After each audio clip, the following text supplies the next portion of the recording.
should say a few people leading an anonymous net. No, it's not waiting in. That makes no fucking sense. I'm gonna film my response to this in the garage, but just I want to get the quote right. So this is a response to Shadow Priest 3389's question, genuine question, why are you so interested in engaging with the community rather than entertaining an audience? I can understand your point that they're one and the same, but why are you more interested in creating bonds between community members rather than create entertaining content to grow an audience? Are you not trying to turn your channel back into a job? Now, I responded, entertaining an audience doesn't give me much emotionally. I'm not someone that is really impressed by a thing's entertainment value as compared to its emotionality. But after saying this, I felt like this was not nearly complete enough of an answer. Shout out to Ellen Horai. Love you, Ellen. Let's give the full answer.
So, the short answer, if you couldn't tell by my long, dirty hair, is that I'm a fucking hippie. I'm a classical hippie. Free love, open air, just chill out, man. Fucking hippie.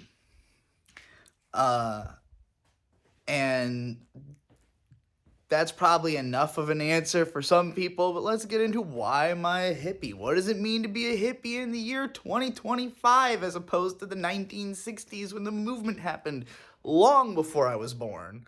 A couple of funny things happened in between the clips. This is like an hour between that last clip and this clip. And somebody joined my Discord server and said, I'd rather eat crumbs with bums than steaks with snakes. And I went, that's exactly what this video I'm working on is about.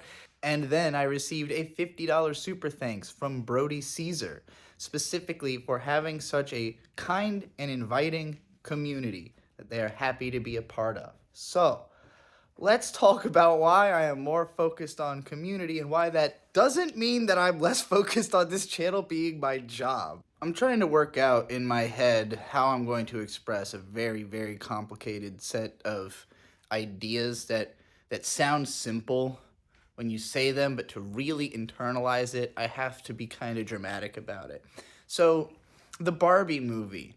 I think something's been missing from the conversation around this film, because I've seen a lot of people discuss whether or not, like, it's good, like, whether it's praiseworthy to have this film that is making statements against capitalism while also just celebrating a capitalistic brand in the first place. And I think what's missing from that is the specific method of subversion chosen is thinking about death.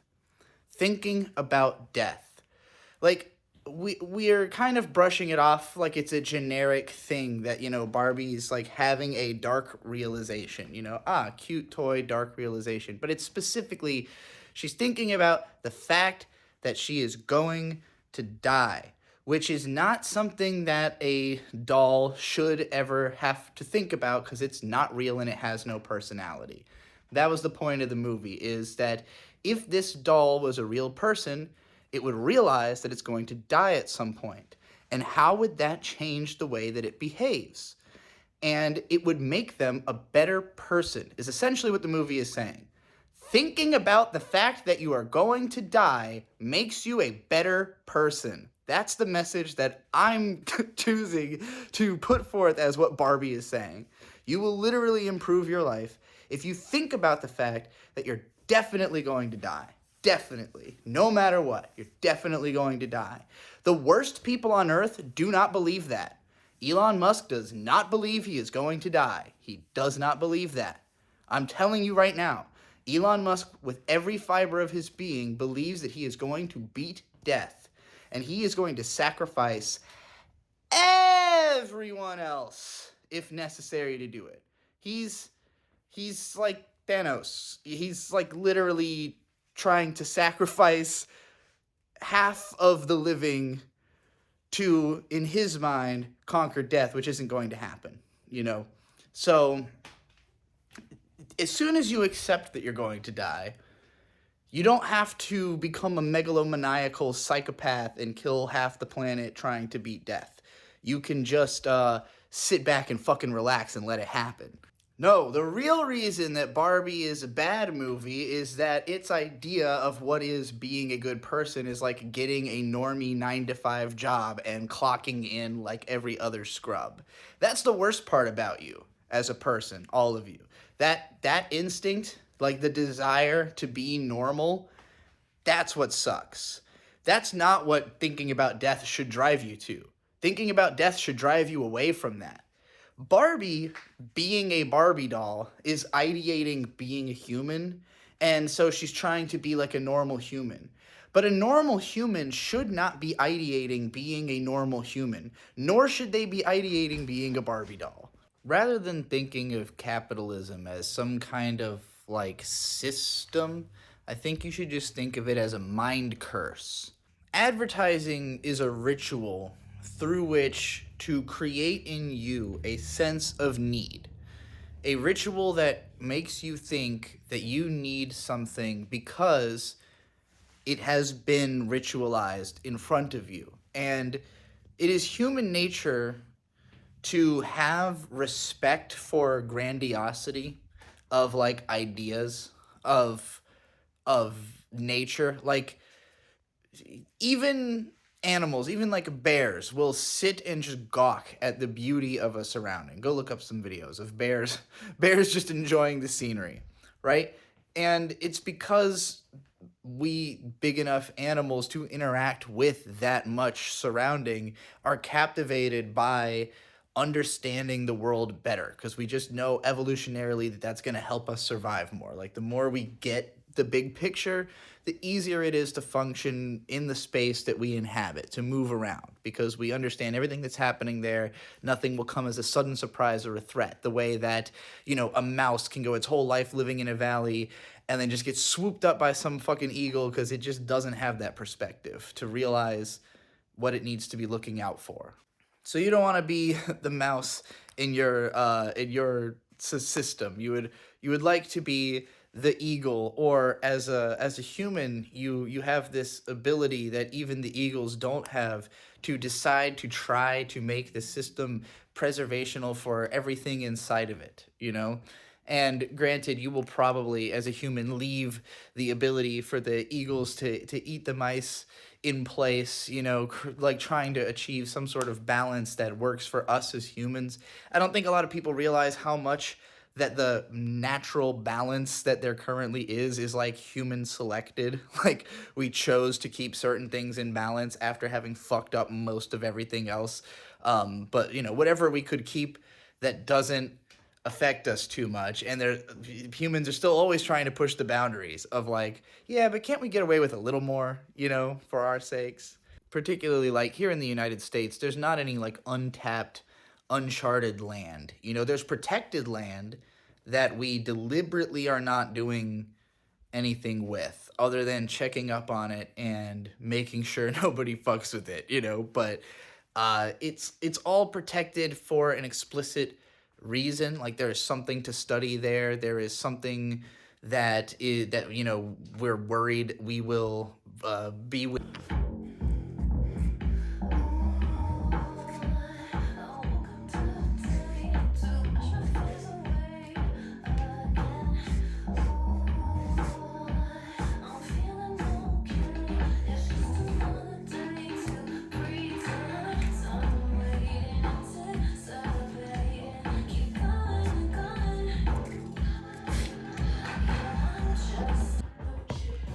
So I've owned this skirt for years, and I just thought it was like a way too big for me of a skirt.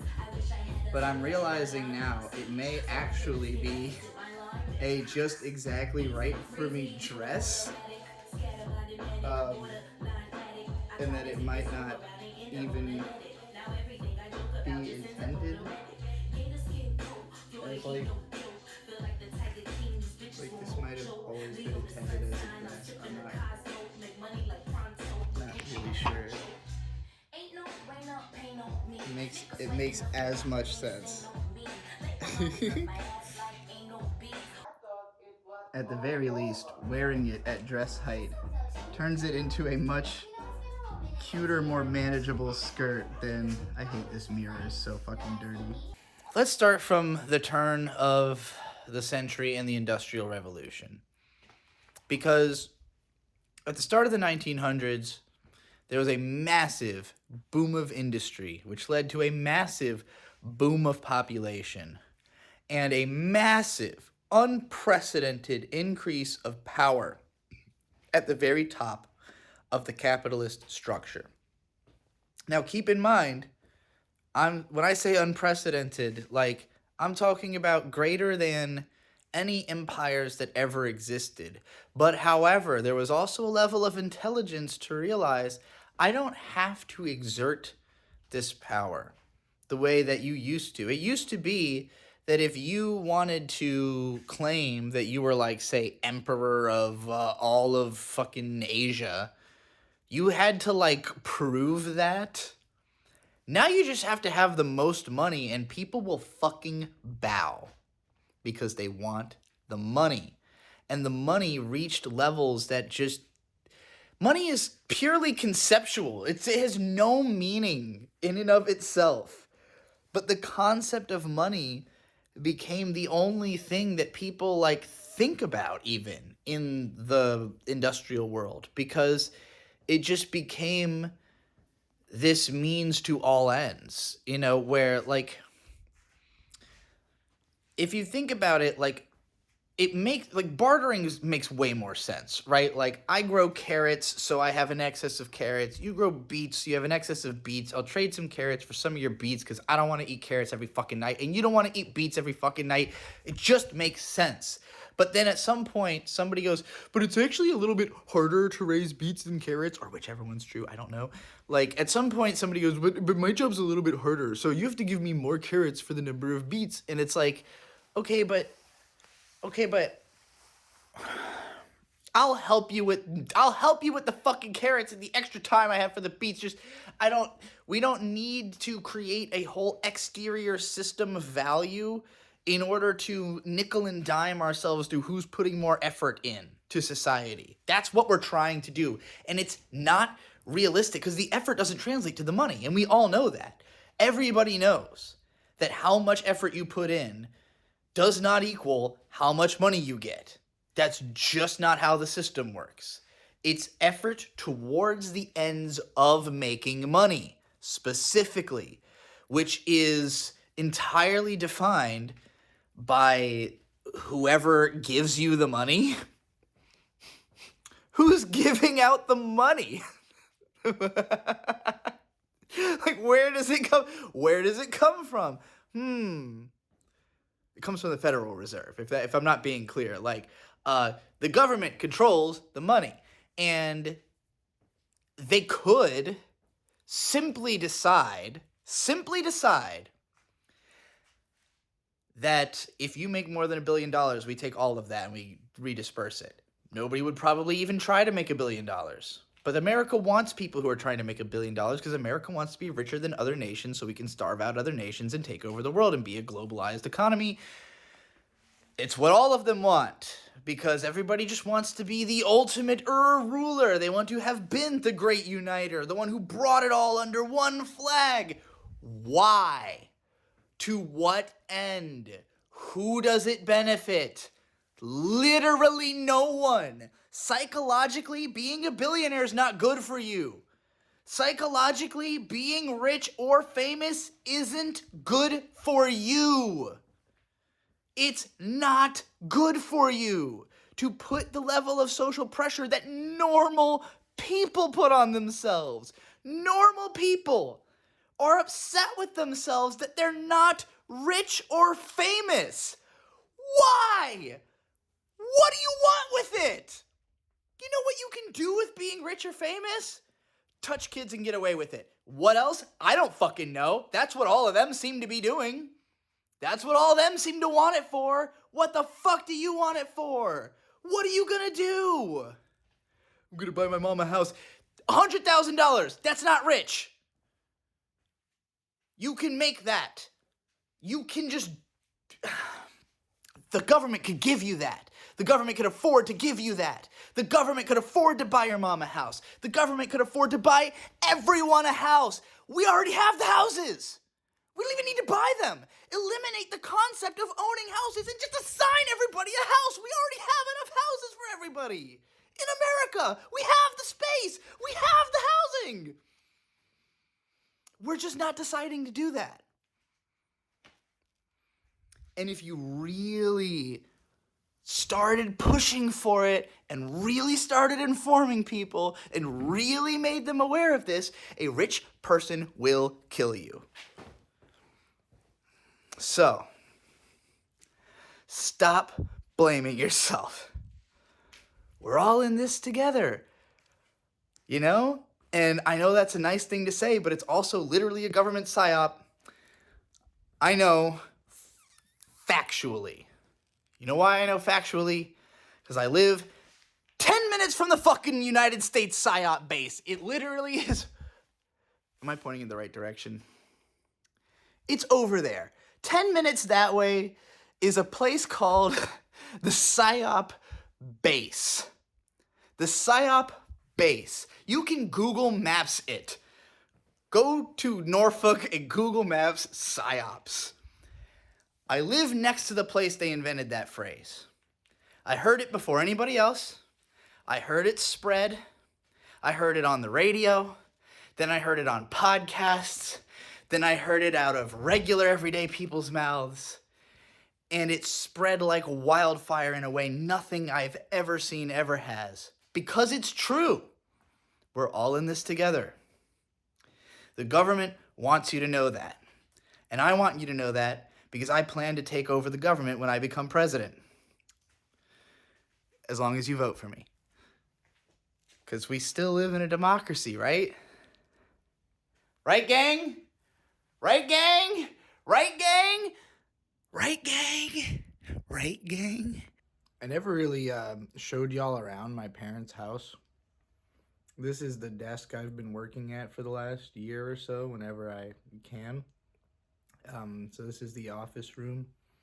You'll see where I just, this is my dad's setup. Closet, you know, calendars and stuff, the dorm. So normally I film it like this would be, you know, if I'm streaming, it would be like this. The room, you know. And then if you head out here, my granddad's bedroom, a linen closet, granddad bathroom, the front door. So let's pretend we're coming in through the front door, right? So you come in, go down there to get to the office, go straight to get to the rest of the house. Now you've definitely seen the garage. You've definitely been out here in a couple vlogs before, right? So here's Granddad. Waving. Pantry.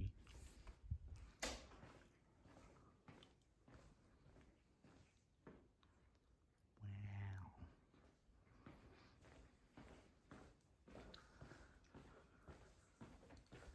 My parents' room. What are you doing? I'm filming a quick house tour.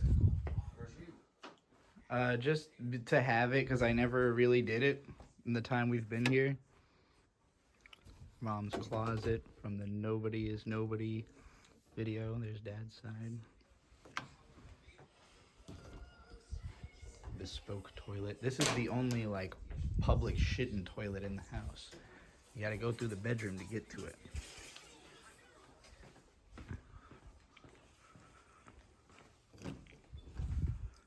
Really good washer and dryer.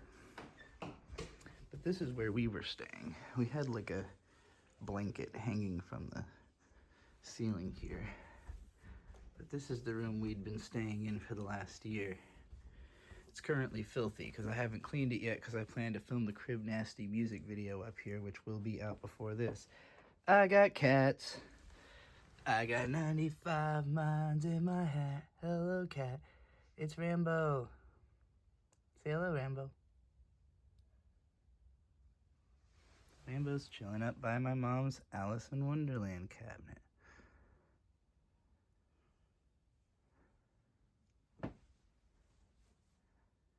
I grew up next to two cabinets. I call them the Moe and the Guro. The Guro, of course, is all canceled. 100% canceled cabinet. Nothing but canceled, canceled, canceled, canceled, canceled. All right, so that's my mom's two cabinets that I grew up with. These left quite an impression on me. Here's where Bird spent most of his time gaming. You can see it's sunken in because this thing's a piece of shit. We mostly slept on the floor using our camping mats, like right here, because that thing, again, a piece of shit and not really big enough to hold us both. There's lots of stuffed animals and stuff. My mom's collection, which is kind of in disarray because, oh, my boy, I forgot to bring you to the new house because you're in such a bespoke position. I guess my granddad's late wife collected bells. So there's lots of little bells and stuff. Anyway, that's the house. This is where I keep my manga pile. Nobody likes this. Everybody's terrified of it except for me. I think it's hilarious. It's perfectly sturdy. Nothing's going to happen. I put this here to help soundproof because the television's quite loud radiating up this. It did some. It helped to insulate the sound. But that's why I put it like, that's why it's in such a ridiculous state, is this was my soundproofing attempt. Everybody else thinks it's scary, but I like it this way. One of my best friends from high school, Josh Chantos, just came over for a visit. We were hanging out, and it got me reminiscing about my past and why I'm such a fucking hippie.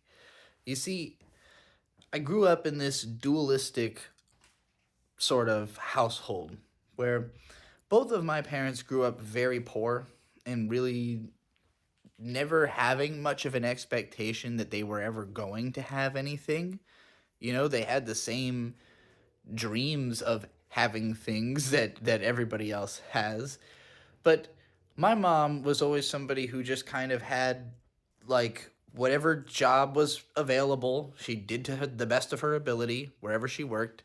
And, you know, she got together with my dad when she was like 26. She'd had plenty of relationships by that point, you know, and it was just a very, like, I don't know, like a person of this. Both my parents grew up in the streets, is kind of what I'm trying to say. Like, they're people who spent a lot of time outdoors. My mom had to be reclaimed to finish high school, you know, at like a problem child high school. And my dad did not finish high school. He joined the Navy and, you know, did like 8 years in the Navy.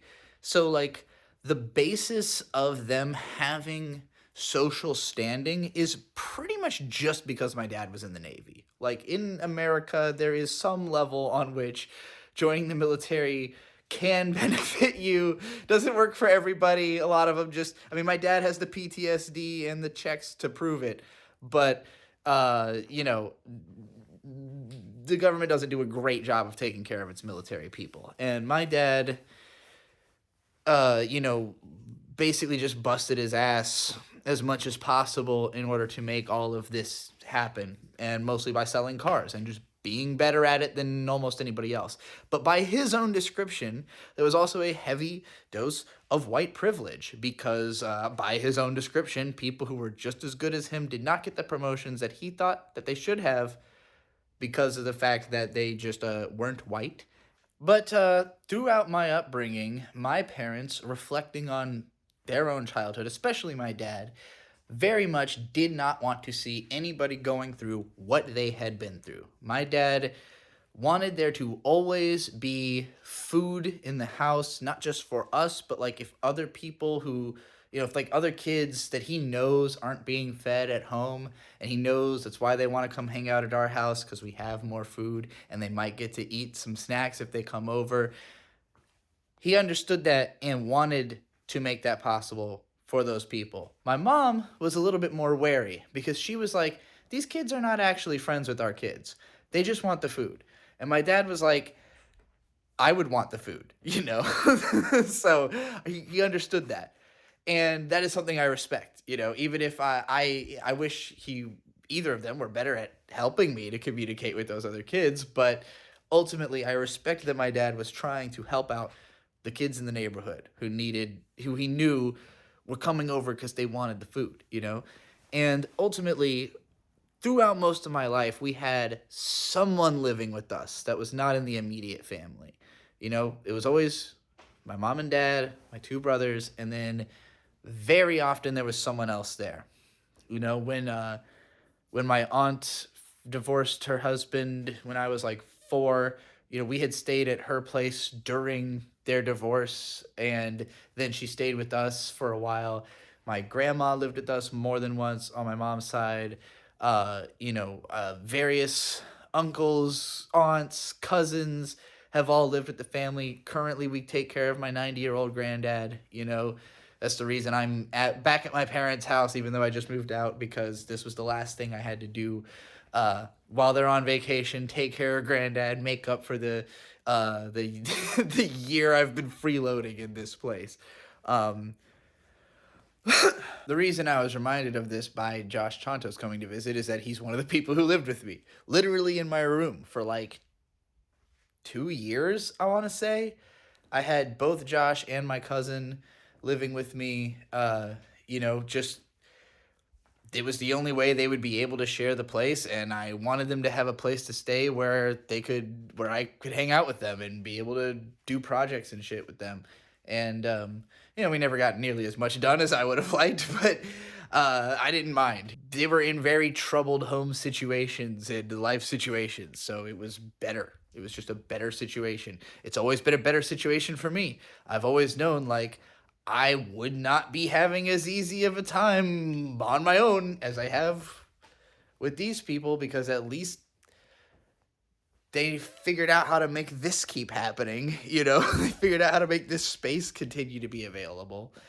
And they've always made it available to enough people to make themselves uncomfortable, not freely open to the public, but certainly open to enough people to make themselves uncomfortable. And I respect that. I respect that tremendously. I also leave my platform open to enough people to make me uncomfortable. But if I was comfortable, I'd feel like I wasn't doing anything. I think a lot of us, we probably have sort of a mental image of like a real humanitarian person, right? Like somebody who you just know is out there doing good. And we all respect that kind of person, but somehow have this nagging sensation of like, I couldn't be that. And you're right. You can't. You've been poisoned. Like, you've been ruined. Capitalism ruined you. And it's not your fault. Again, you can work against it. I encourage you to work against it. Do everything in your power. But also, you can't hate yourself on this basis, because you didn't do this to you. You did not do this to you. The people who want you to have grown up under their system did this to you so that you would be who you are now. It's not your fault. You didn't invent doom scrolling. You didn't invent fucking AI. You didn't do any of this shit. I didn't fucking do this! Whatever he says in, and I think you should leave sketch. I'm going to have a very, very, very serious paragraph worth 9 about money right now that some of you are not going to take seriously at all, and that's fine. You live in capitalism, I don't blame you. The phrase more money, more problems is some shit you really need to take seriously before you start making more money. If you are not currently making as much money as you want, look into what are the consequences of making that much money. Seriously, look into the consequences of making as much money as you think you want. Figure out what tax bracket that puts you in. Figure out what legal ramifications, what kind of paperwork do you need to sign before you start making that much money? How is that money coming in? Where are you getting this money from? You know what's really suspicious? Having a lot of money.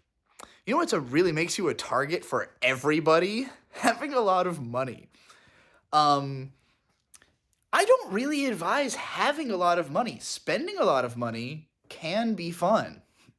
Having a lot of money, you know it constantly depreciates in value, right? Inflation has never gone down. It's a number that just goes up.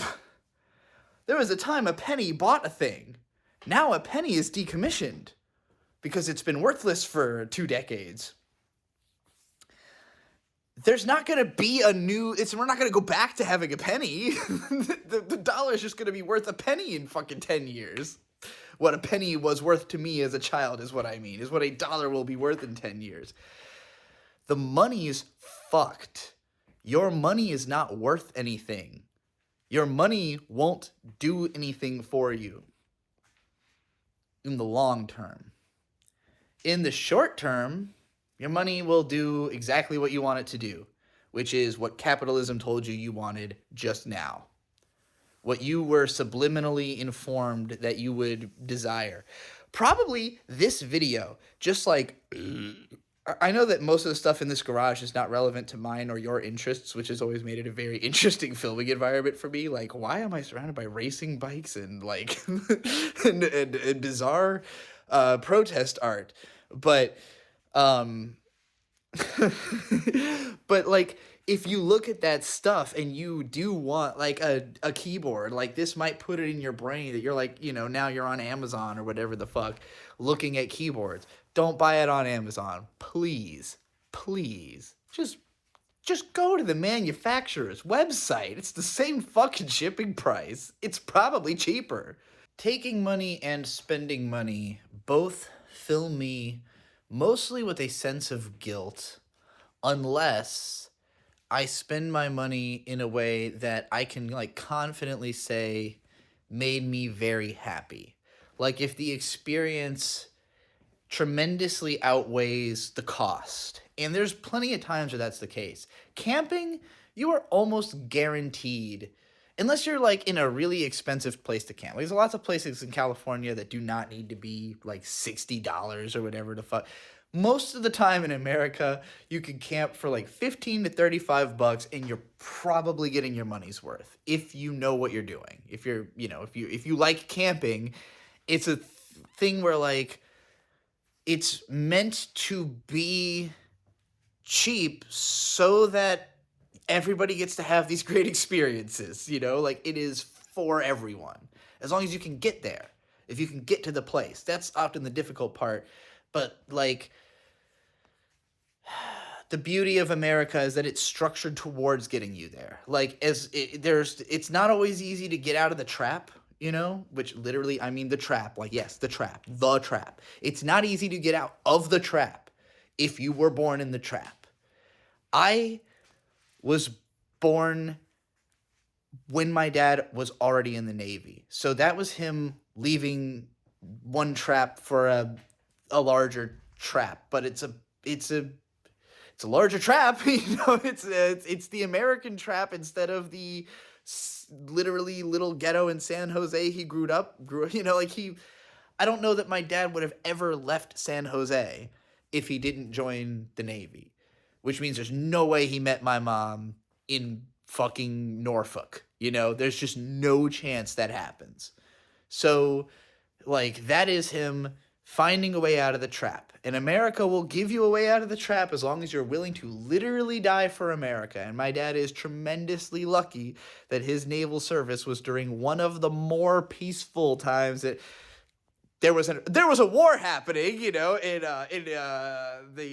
what is it, the Iran, wherever George Bush Sr. was when my dad was.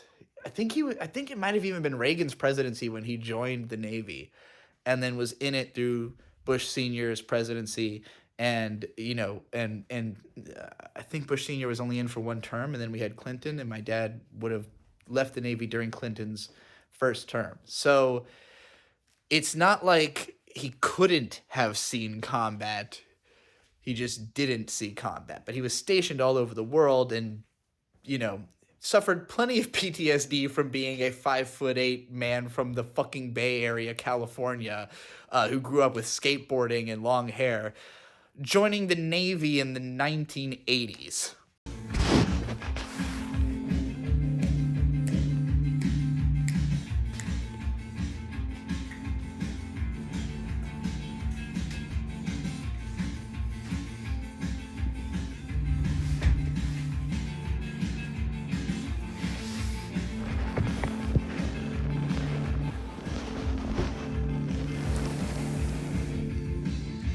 Muffin clocks run so slow, I can't take my eyes off of you. Still many had to keep my own.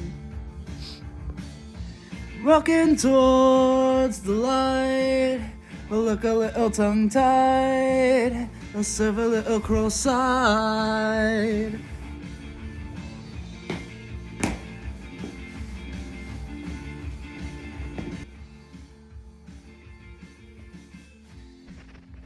Fast approaching midnight, we're locked out. We're fast approaching midnight.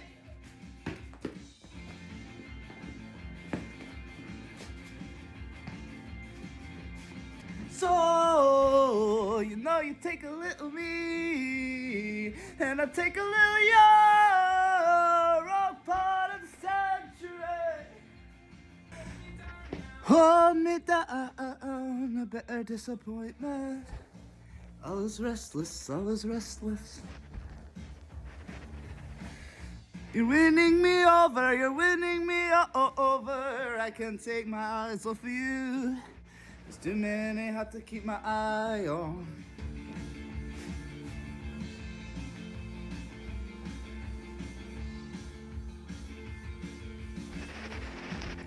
Fast approaching midnight, we're locked out. We're fast approaching midnight. Woo!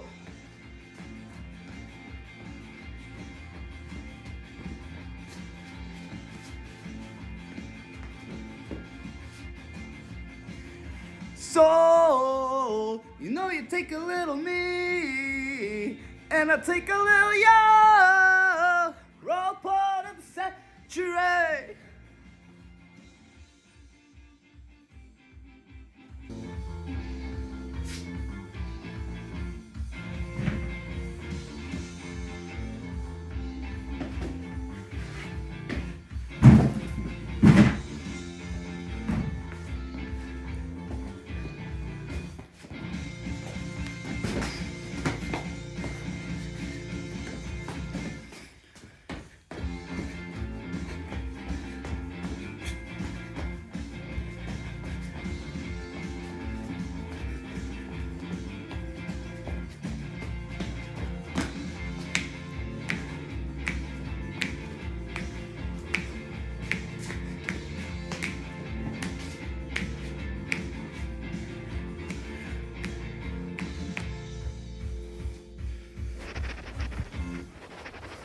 Alright, I just got done watching back everything that you just watched and editing it and realizing that I didn't really address the whole entertainment part of this, which was actually the part I was more interested in speaking on in the first place. I just got so into my anti-capitalism rant. But this is also the part that's harder for me to really figure out because I'm like, I know I like to be entertaining. it's not like I don't like to be entertaining or that I don't strive to be entertaining. And I think these videos are entertaining for the people they're for. I don't think anybody's going to say that this is like an unentertaining video if you made it through the whole thing. If you're not entertained, there's no way you're watching this whole thing, is what I'm trying to say. Like, part of the appeal is entertainment value, I think. But I am not trying to milk the most entertainment value I can out of my videos as a product. It is mostly about the ideas. It's mostly about trying to get other people to understand what I'm thinking, my worldview, and not even necessarily for you to change to be more like me, but to compare notes. If you have a radically different perspective from what I have, I want to know why, and how I can change the way that I operate if I'm not really operating at the best that I could be, if maybe I'm wrong about a few things, but I feel like I have a zen that a lot of people want, and there are people who will convince themselves that I must be suffering, that like because of the fact that I am not successful in capitalism the way that they want to be themselves, they think I must be suffering from it. And like meanwhile, everybody who's like a longtime viewer of mine, everybody says that I look happier, that I act happier, that I seem smarter, that I seem more worldly, that I clearly have more perspective. So how is it possible that I'm smarter than before and less successful unless my metric of success is just wildly different from yours? And some people just can't accept that. Like, they can't wrap their heads around, like, you do you. And, like, it's because they don't want it for me. They don't want me to be happy doing something they wouldn't do themselves, because it challenges them to reassess the way they live their own life. And guess what? That's what I'm here to make you do. Like, that's what I like to do. Making money doesn't do anywhere near as much for me as watching people change because of something I said, as people telling me I've been watching your content for 10 years and it completely shaped who I am as a person. That's a lot more gratifying than, I mean, $10 is cool, but like, but it's not the same as, like, you shaped my entire worldview. Let me put it to you another way. Like, human expansion, I think, has always been the result of two things. There's like natural expansion, where it's like we've got a few too many people, so let's see if we can't settle some of them in like the neighboring, like let's just spread our farms a little farther, and then there's like runaway, like we don't fit in here, they're gonna kill us, we need to get out of here.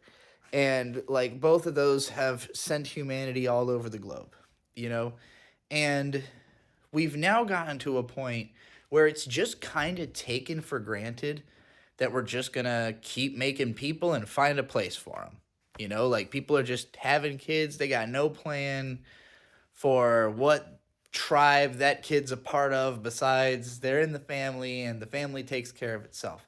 Not a good idea. Not a good plan. The nuclear family idea, not a good plan, except for in keeping people with power in power. Everything that takes us away from being tribes, that takes us away from like little knit communities that all know each other, that all, are interdependently working, that would not need any kind of monetary system, because it doesn't take very many people to take care of all the things that a group needs. Like if somebody's making the clothes and somebody's making the food and somebody's making the houses, there's not much else really necessary, And like we will convince ourselves of all kinds of shit that we think is necessary for longevity, and a lot of it literally is killing us. Like a lot of the stuff that advertising tells us we need to make ourselves better actively makes us worse. And it's to keep us in the trap. Capitalism, again, it's a mind curse. It is a trap. It's insistently trying to keep you in it, because as long as you participate, the people at the top keep winning. The only method that works against capitalism is non-participation. Non-participation. Now, let me point out some things about this garage I'm in, all right? This is a protest piece of art against junk mail created by my mom. It is a 10-foot golem of the Shame Lady from Game of Thrones, made of junk mail that was received during like a 6-month period or something like that. This is a protest piece made by my mom against the overprescription of pills. It says, "Enough. It's made out of pill bottles, collected over some amount of time from some amount of people." But also, these are the most expensive bikes you can possibly own. But also, my mom owns a Yamaha keyboard and whatever the fuck this electric bike that I think she's maybe rode twice ever. So, capitalism is a mind curse. It is a trap. You are not making it out of this trap. Not all the way. You're just not. You're not making it out of this trap. You don't have the power. I don't have the power. Working together, we don't have the power. Because if they see us working together, they will stop us. And they can do that because they have the power. All that we can do is not participate as much as possible. But how do you expect to not participate? You were raised by capitalism. You were raised by this. This created you. I know that because you have access to this. You shouldn't have access to this. None of us are within human rights to have, we all know that the device I'm filming this on is a human rights violation, and that the device you're watching it on is a human rights violation. We know that. But what are you supposed to fucking do? How would you even have been radicalized to the thought of capitalism being evil without this thing? You just wouldn't have even known. Unless you figured it out on your own and you came on here to tell other people, you know? But you need constant reinforcement to the contrary, or else you're going to receive constant reinforcement of capitalistic ideals unless you have done everything to cut yourself off from it. And I've met plenty of those people. I travel. I've met hippies, real hippies. I'm not a real hippie because I hang out in this garage full of these nice things. I don't have to be here. I could be somewhere else helping somebody, you know? I am helping myself to not being out in the cold right now by hanging out in this garage. And the best I can do to feel like I'm contributing something to society is to send out positive messages from inside of this garage to people who need to hear those messages. And it's not that I think that I'm necessarily reaching the most desperate people or the people who need help more than anyone, but I am reaching a category of people that nobody else reaches, almost ever. And so in that sense, or that very few people can reach, other than capitalism itself, because capitalism will reach everybody. Its job is squarely to reach everyone. That's what it's there to do. It wants its tendrils in everything. And everybody who participates in it is complicit in it. Again, I don't blame you for this. You were born in it. You were raised by it. breaking the conditioning is literally almost impossible to do completely. It requires brainwashing. You have to be re-brainwashed against the brainwashing. And again, if they saw us doing this, they would put a stop to it. The reason that I'm not in trouble for all the shit I say is that I still use the platform. I still use YouTube. I am still a Google cuck. I still work for Alphabet. At the end of the day, my money comes from the top. It all comes I mean, granted, I get paid through people paying me through stuff like Venmo and Cash App, and that does somewhat subvert it, but I still can only make that money through the fact that I'm using this platform. I would have to radically change the way that I move through the world to do what I do off of this platform. You know what I mean? So I still consider myself a part of the capitalist problem because I'm speaking to you here. And you're a part of the capitalist problem because you're listening to me here, and neither one of us is outside helping somebody who really needs to be helped right now. Neither one of us is giving our extra jacket to somebody who doesn't have a jacket right now. Maybe you do that in your spare time. I haven't, and I will. I have some extra jackets I could give out, but not on me. They're in a place that I will be picking them up from a month and a half from now. My point is, this is the best I think I can do, and I don't think that's good enough for my standards, which is why I play villain. The reason I play villain on the internet is I think that this is still the darker path I could take compared to, if I wasn't concerned about fitting in with people who also were raised under a similar kind of capitalism to me, admiring similar things to what I do. I still want to, even if I'm wearing cheap clothes, I'm still trying to look cool and still worried about owning clothes and having a look and being presentable to other people inside of this little box and everything, as opposed to, a real rugged hippie actually out there on the grass. I'm still trying to make money, but the money isn't the goal. Trust is the goal. I want to create a trusting society because I think if people trust me, they'll protect me. And if I trust you, I'm more likely to protect you. And the more I learn about humanity, the more I feel an innate trust in everyone's humanity, because I feel like I can understand everybody on some level. You all got to eat. You all need shelter.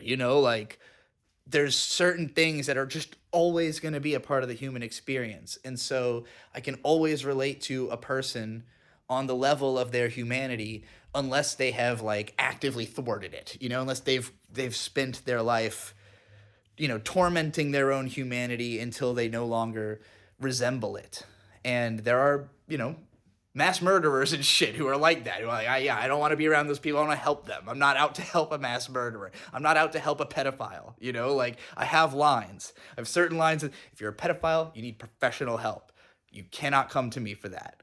If you're a lolicon, we maybe can work through it, but I can help you with that. But if you're going any further than that, I'm afraid you need a professional. I'm not your savior. She woke in the morning. She knew that her life had passed her by. She called out warning, warning. Don't ever let life pass you by. Bung, bung. I think that my biggest influences are all really in the edutainment sector.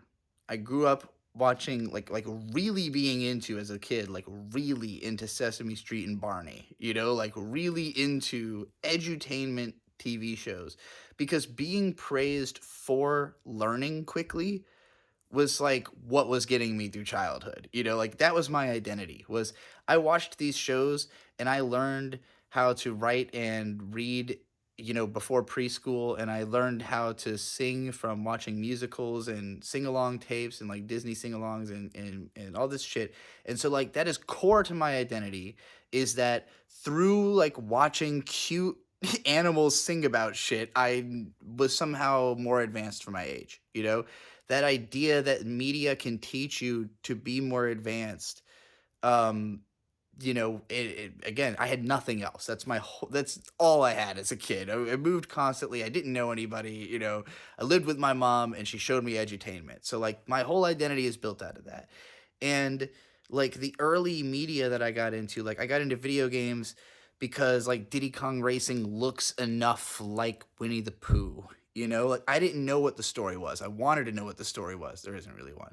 And like that always kind of disappointed me with video games until Legend of Zelda Ocarina of Time. And that's when it was like, oh my God, stories. Like literally woke me up to like stories. Wow, that's another way to learn through stories, not just through edutainment. Before I played Ocarina of Time, I was big into magazines already. Big into Beckett Pokemon Collector, big into Nintendo Power. Again, this is edutainment. It's advertising. Like what it's educating you on is facts about products that they want you to buy, but it is nonetheless an edutainment product. It's a flashy, cutesy way of telling you facts. And that's my whole identity. I read nothing but magazines as a kid. I did not read many books. I read Harry Potter and like Holes, which was good, and Maniac McGee, very very influential book on me. In 1984, also that was a little later, but like, as a kid, I was just reading magazines, lots and lots of magazines, and so like, I discovered storytelling through RPGs and through Zelda, and I tried to replicate that by writing, but I just didn't have enough context into how that's done. Like I did not understand. I was not surrounded by anybody artistic. I learned through edutainment stuff, like if I had grown up with or really just liked fiction, like as a kid I did not like Disney movies because I didn't like when they had a dark turn. I didn't like how every story felt the need to have a dark turn. I liked Winnie the Pooh because it's just like pleasant all the time. Like the worst drama is interpersonal like bickering. So that's my taste. That's why I like slice of life anime. That's why like it wasn't until I was an adult that I liked things that are dark or dramatic or like, have something to say about the state of humanity, which is bleak.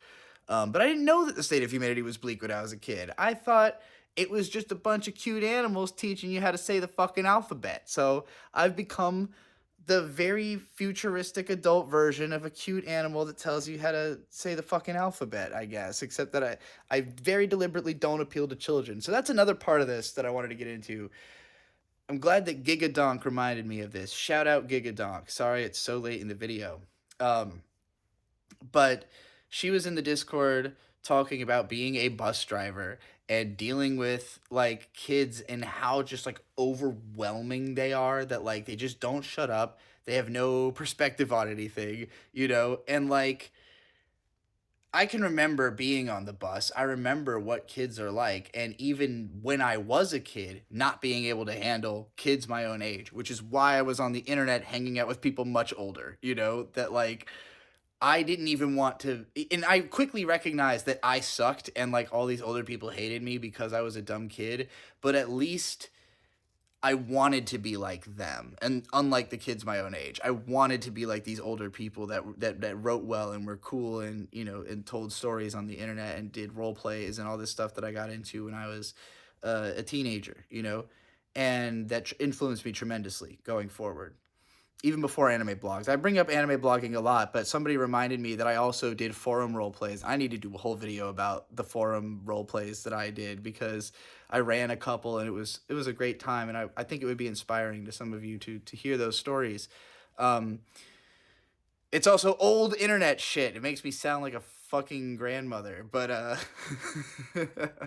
I guess technically I'm old enough I could be a grandmother if I had a kid when I was 15 and then she'd had a kid when she was 15. Let's all be very glad that none of that happened. So, I grew up with two younger brothers, and although I was never really respected by any of my peers almost at any point, with like a couple of kids, I really think my friend Josh that I mentioned earlier might be the person my age, he's technically I think maybe even a little older than me, who respects me the most out of like anybody my age. There's a couple other people, but like mostly people younger than me respect me. And I grew up with a younger brother, a year and a half younger, and one 6 years younger. And I also grew up in situations where my parents would go to lots of parties where like all everybody has kids, and I was usually the oldest kid who kind of ended up being the overseer. I'm the catcher in the rye. I'm literally Holden Caulfield is what I'm trying to say as a teenager.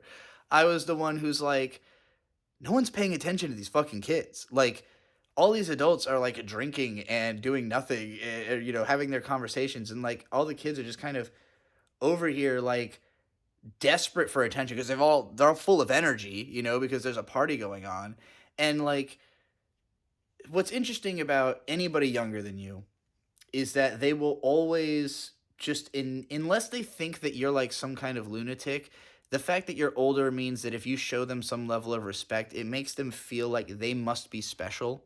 Because like why would you bother with someone? Like why would you bother with some dumb kid? Like why would you give attention to something a dumb kid is doing or cares about when nobody else will do that? Like they're just not used to anyone older than them like paying them attention because most of the time people just scoff. They're like, "Ugh, get away from me! I don't want," and like they think it'll be uncool to hang out with somebody younger. Well, it's like I was already uncool, so I wasn't worried about that. Like younger people think I am cool just because I'm older and exist in the same space as them. Now, once I got to an age where I was like starting to have sexual feelings. I was like, I don't want to be around any of this because it makes me feel weird. I was like, I don't want to be around young people anymore. And, but at the same time, I myself, I still wasn't fitting in with my peers, and I was still suffering arrested development from like all these traumas I experienced as a kid, moving constantly, never really like just never knowing enough people my age, always being around people younger than me. So I never like learned how to adapt to like being my own age, being around people who were actually like in my class and stuff like that. So that's why I started looking to older people, instead of being like the leader of the young, I became the youngest among the old. And I spent pretty much from like my early teens onward just like getting my ass kicked on the internet constantly for like 13 years. And so and keep in mind also until I had a growth spurt at 14, I was the shortest kid in every class I had. So I looked younger than I was. Up until I started growing all this gray hair, I always looked younger than I was. So like I was treated like just this scrawny little effeminate kid. Like I was usually literally the second smallest kid in any class I had up until high school. The reason that's why I have these markings. This happened when I was 14. I just grew so much taller, so quickly that it left these permanent scars. They're all over my legs and back too. So that was like just boom, I suddenly was 5'8". and and like that was like average height in high school, not maybe like slightly below average, but I did not feel short and small anymore, but I still had the mentality. Okay, I'm running out of space on my phone, and I literally don't remember how I got onto this particular trauma decompression like tangent I'm on. Like the phone said batter like full, and I went, what the fuck was I just talking about? I went totally down the mind hole. So, just whatever part of that you're curious to hear more about, let me know and I'll do another vlog about it. I have like 50 fucking vlog ideas. I'm trying not to rush through them. I want to do them in the order they feel fully developed, but I have a lot of fucking vlog ideas. So don't expect this to stop anytime soon. At some point, I'll probably just start doing them as part of live streams once I have the live streams set up. I want to do this more the way that like uh a lot of channels just like do their topics as part of their live stream, and then they edit that into individual videos. So I did some of that last year, but I just wasn't like really on the ball about it. And I have clippers now, people like Trixie Clipsy who will take the clips and just do that. So all right, I'm going to run out the space again. Thanks for watching. I hope I made all my points. I'm an edutainment YouTuber. I try to scare children away. Oh, I was going to go on a whole thing about how, like, because I was a brony YouTuber, a bunch of people ended up being raised by my videos unintentionally. Like, I didn't think they would appeal to children, but they did. So now I make them actively unappealing to children because I'm trying to raise the kids I already raised now that they're adults. I'm not trying to take fucking another generation of children onto my videos.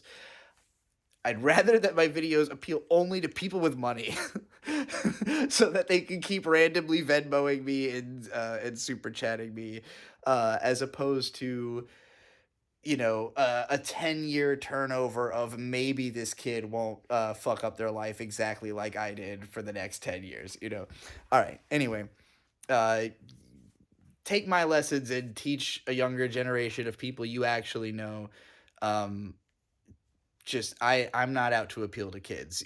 That's for y'all, not to appeal to kids, but like there's probably young people in your, I don't really have young people in my life. So like it would probably be different if like my brothers had kids, or if I was around any of the younger generation of Bird's family, but they're all in California. So like I don't really make anything that would appeal to children because I don't know any children, and like I understand when somebody like Claudio Sanchez is like, I have kids now, so I make songs for my kid, and I'm like, I don't want to fucking hear them. So that's good for you, but please, I don't want it.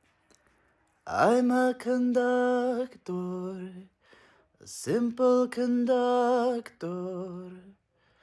of electricity just pouring through me, a habit, another bad habit. Keep biting my nails in case all else fails, for all